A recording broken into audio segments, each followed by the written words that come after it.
Yes, salut les gens. Bon, c'est reparti. On parle encore du reboot. Reboot, Shelton on the Way.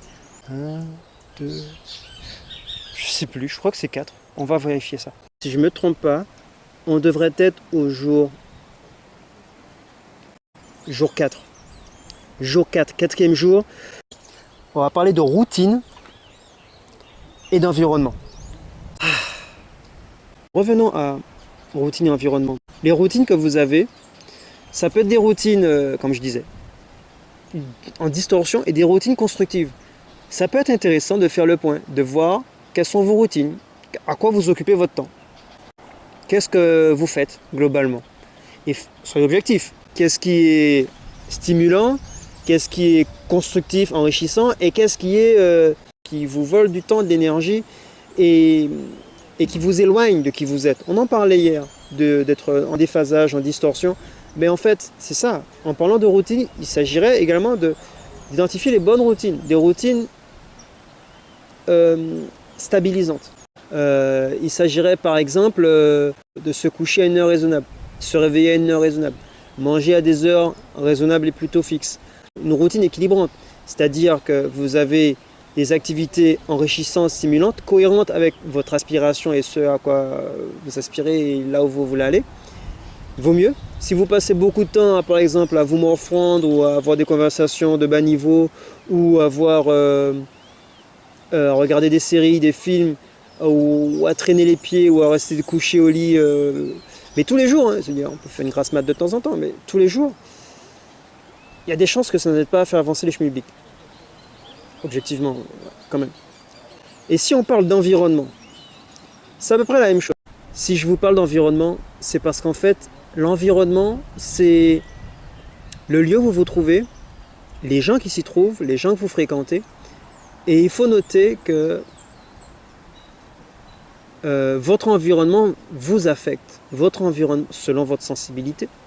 Mais si vous en êtes arrivé à faire un burn-out ou être en distorsion ou en déphasage par rapport à vous-même ou en dépression, voilà, c'est a priori que vous n'avez pas d'un super tempérament, gaillard, super soldat. Bon, on va dire qu'il y a des chances que vous soyez plus sensible, plus flexible, plus réceptif, plus malléable, plus... appelle ça encore. Plus poreux. C'est le mot. Un petit peu, on va dire ça comme ça. Salut, vous pouvez passer. Ok. Oui. On voulait pas vous déranger. Non, c'est cool. Vous êtes en train de filmer?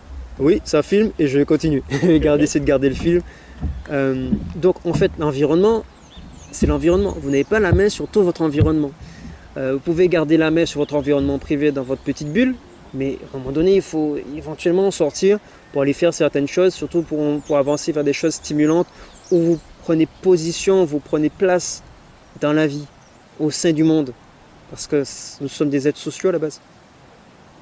Donc, allez là où ça se passe, allez où il y a des gens, mais attention, allez plutôt vers des endroits ou vers des gens qui partagent vos valeurs. Vaut mieux partager vos activités et des loisirs, passer du temps avec des gens qui partagent les mêmes valeurs que vous. Nous sommes la somme des 7 personnes que nous fréquentons. Et effectivement, vaut mieux fréquenter des gens qui nous tirent vers le haut, qui nous amènent à explorer nos potentiels, qui nous amènent à nous réaliser. Vaut mieux rencontrer des gens et fréquenter des gens et fréquenter des lieux, puisqu'on parle d'environnement, et avoir une routine qui nous permette de nous rapprocher de ce à quoi nous aspirons. Vaut mieux tout simplement avoir ça comme mécanisme de base au quotidien. Routine et environnement stimulant et en adéquation avec là où vous voulez aller. C'est tout con. C'est tout con, mais lorsque ça ne va pas, on se laisse aller à avoir des routines un peu bancales. Quant aux environnements, ça dépend. Si on a de la chance, on peut avoir un environnement stable, un environnement équilibré. Mais si on n'a pas de chance, on peut se retrouver avec un environnement bruyant, avec des gens qui ne respectent pas vos limites et vos besoins, avec un environnement malsain, un environnement déstabilisant, perturbant, violent, ça dépend. Il faut absolument reprendre le contrôle sur votre environnement. Même si vous ne pouvez pas imposer aux autres ce qui est important pour vous, il est possible de se protéger ou de faire un changement d'environnement, de trouver une manière de se préserver, voire éventuellement de changer de lieu, changer de modalités d'interaction et établir de nouvelles règles de fonctionnement. Juste pour soi en fait. Parce que sinon on se laisse déborder. C'est très embêtant parce que on ne nous apprend pas ça et les personnes plus malléables, plus poreuses, plus sensibles et qui sont sujets à ces perturbations-là sont également des gens qui ont des potentiels subtils, parfois très avancés, avec des intentions et des contributions au monde élevées, avec une portée qui les dépasse, mais vraiment avec des enjeux assez majeurs. Et c'est vraiment dommage parce qu'en fait on se laisse impressionner, on se laisse submerger par une moyenne de la société et du monde qui lui ne va pas forcément dans cette direction-là. Chaque personne a son rôle à jouer et eux ils ont ce rôle-là à jouer. Mais vous, comment vous jouez votre rôle? Comment vous pouvez jouer votre jeu dans cet environnement-là et dire au sein de cet environnement, j'ai aussi un micro-environnement, ma petite bulle et ça se passe comme ça. Voilà mes modalités d'interaction, voilà mes règles et mes conditions et ça va se passer comme ça. Je vais vous parler de ça plus longuement dans d'autres occasions. Et autre chose, bien souvent, quand on est en situation ou en état de dépression ou de déphasage ou de distorsion, on néglige notre environnement spatial. C'est-à-dire que la maison est négligée, notre aspect est négligé, ça fait partie des routines, mais l'environnement c'est la maison. Les choses ne sont pas forcément à leur place rangées, on se laisse aller. Le jardin c'est pareil. Et notre environnement extérieur reflète notre état intérieur, bien souvent. Moi, j'aime bien commencer, quand j'entame un nouveau projet, lorsque je suis submergé et que je veux repartir de bon pied, je commence à mettre de l'ordre sur mon espace de travail. Je mets de l'ordre dans mes fichiers, je mets de l'ordre sur mon bureau, je mets de l'ordre dans le lieu que j'occupe, dans mes affaires, je fais du ménage. Et pendant que je fais ce nettoyage-là, en fait, intérieurement, il y a un nettoyage qui se fait. Et ce nettoyage intérieur me permet, par exemple, d'être plus réceptif à des signes, à des axes de développement, à des intuitions. Et mon esprit peut s'évader, peut aller puiser de l'information, peut être en mesure davantage d'accueillir. C'est comme une feuille blanche. Vaut mieux avoir une feuille blanche pour commencer un nouveau dessin qu'avoir une feuille déjà bien chargée de plein de choses. Si votre feuille est bien chargée, comment vous pouvez dessiner un nouveau dessin? Comment vous pouvez peindre une nouvelle toile? Vous pouvez la peindre par-dessus. Mais s'il s'agit d'écrire sur une feuille avec des stylos, vous n'allez pas réussir à lire ce que vous écrivez de nouveau dessus, si elle est chargée. Donc il s'agit également de prendre soin de cet environnement-là pour être en mesure de construire quelque chose de nouveau. Je voulais vous parler aussi, par exemple, parmi les routines, on a souvent des routines palliatives, des routines d'excuses ou de zones de confort qui évitent de nous confronter à ce qu'on devrait faire, à ce qui serait équilibrant et stimulant. Et on a tendance à se laisser aller, donc j'en ai parlé tout à l'heure, les séries et trucs, mais ça peut être aussi une routine où, par exemple, au lieu de manger quelque chose de sain et d'équilibré, qui va nous permettre, comme je disais hier, d'avoir des bonnes énergies, d'avoir un meilleur métabolisme et accès à des émotions et des états d'âme et des états d'esprit plus élevés, ben en fait, on va aller se tourner vers du sucre, des trucs gras, des trucs rapides, à la va-vite, manger des fast-foods.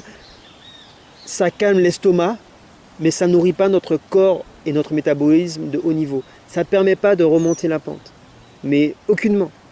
Ça fait partie des routines. Quand je parle des excuses et des fuites, dans les routines, c'est par exemple, au lieu de faire quelque chose de significatif par rapport à une intention et un projet, on va se trouver des excuses. Beaucoup de personnes on parle de procrastination.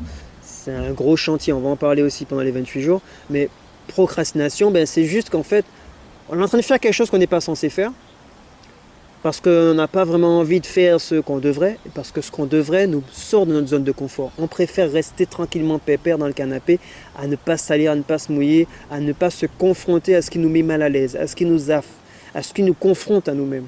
Et ça fait partie des routines, des nouvelles routines à mettre en œuvre.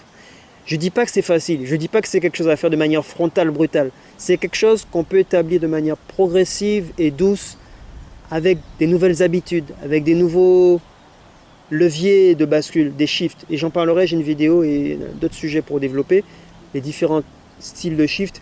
Comment progressivement on introduit des points de bascule pour que une nouvelle réalité puisse émerger. Ben oui. Parce qu'elle n'émerge pas de rien, elle émerge de ce que vous semez. Ce qui serait intéressant et qui peut être très pertinent, commencez par identifier quelles sont vos routines et vos leviers, quels sont les paramètres dans votre environnement quotidien, environnement spatial, votre environnement émotionnel et intérieur, et vos routines. Quels sont les éléments qui vous apportent des perturbations et qui vous éloignent de vous-même? Identifiez-les, parce que ça peut être important pour pouvoir mieux les traiter par la suite. Et identifiez quels sont les éléments qui vous apportent de la joie, de l'enthousiasme, qui vous permettent de vous projeter en avant. Pas juste de rêver, mais qui vous permettent d'être dans de meilleures conditions, dans de meilleures dispositions pour avancer et accomplir ce qui vous tient à cœur fondamentalement, je veux dire. Vous voyez? Donc, faites un petit tour, regardez ça objectivement, juste pour savoir en fait. On va en parler plus profondément dans des outils plus précis, parce qu'en fait, là on est au 4e jour et je voulais quand même planter ce 4e décor. On plante globalement un décor pour comprendre à quoi on est confronté, qu'est-ce qui est en œuvre, qu'est-ce qui est l'enjeu, et comment ça nous impacte, et quelles sont les pistes potentielles. Parce qu'en fait, c'est pas grave, c'est pas la fin du monde, c'est juste un état, une situation. Je dis pas qu'elle est simple, je dis pas qu'elle est facile, moi ça fait 30 ans. Mais j'ai dit stop. Et pour basculer à la suite, pour activer la suite, ben, il faut faire un bilan.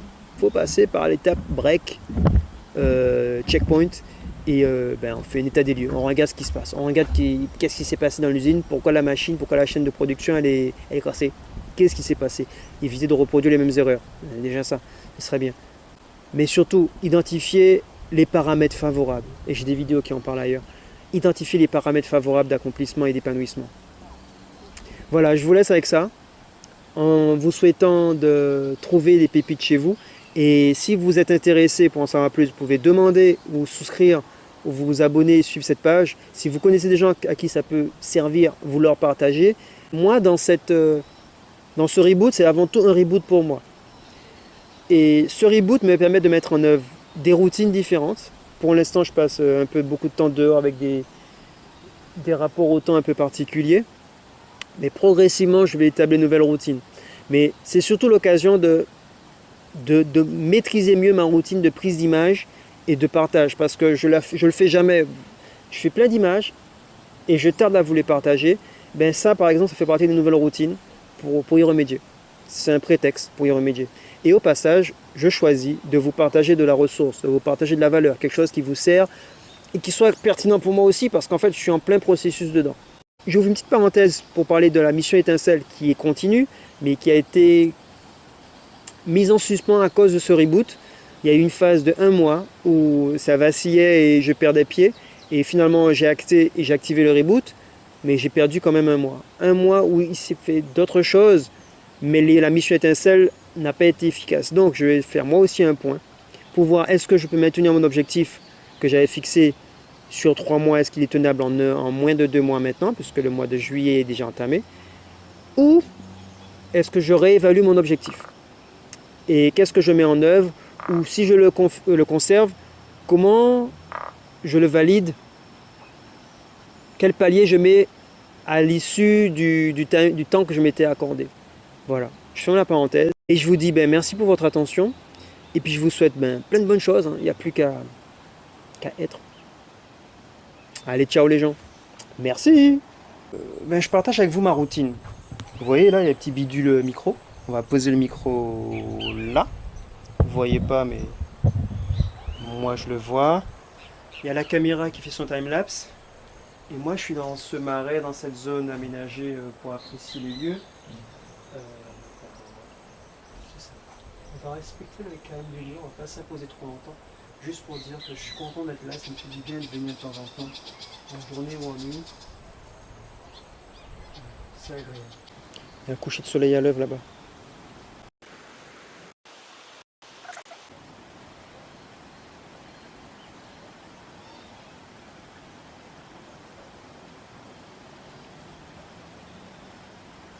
Allez, zou.